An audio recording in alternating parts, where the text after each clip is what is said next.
അപ്പോൾ നമ്മൾ കഴിഞ്ഞ വീഡിയോയിൽ ഈ റിലേ എങ്ങനെയാണ് വർക്ക് ചെയ്യണമെന്ന് പറഞ്ഞ് നോക്കിയായിരുന്നു. അപ്പോൾ ഈ വീഡിയോയിൽ നമ്മൾ റിലേ വർക്ക് ആവുന്നുണ്ടല്ലെന്ന് പറഞ്ഞ് ഇങ്ങനെ ചെക്ക് ചെയ്യാന്ന് പറഞ്ഞ് നോക്കാം.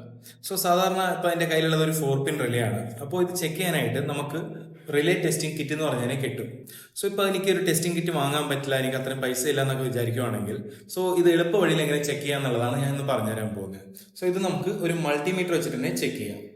ഒരു മൾട്ടിമീറ്ററിൽ ഞാൻ ഇത് റെസിസ്റ്റൻസ് 200 വെച്ച് റെസിസ്റ്റൻസ് 200 വെച്ചിട്ട് ഈ റിലേനകത്ത് 4 പിന്നുണ്ട്. അപ്പോൾ നമ്മൾ ചെക്ക് ചെയ്യാൻ പോകുന്ന പിന്ന് 85ഉം 86ഉം ആണ്.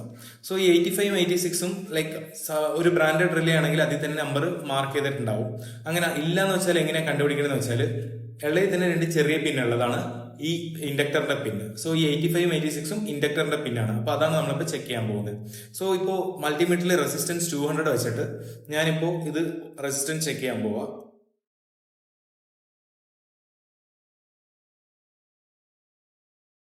എനിക്ക് കിട്ടിയേക്കുന്ന വാല്യൂ 95.2. ഈ സ്പെക് ബുക്കിൽ നോക്കിയാൽ നിങ്ങൾക്ക് 50 to 150 അകത്ത് റെസിസ്റ്റൻസ് ഉണ്ടെങ്കിൽ റിലേ വർക്കിംഗ് ആണ്. അപ്പോൾ ഈ ഒരു റിലേ വർക്കിംഗ് ആണ്.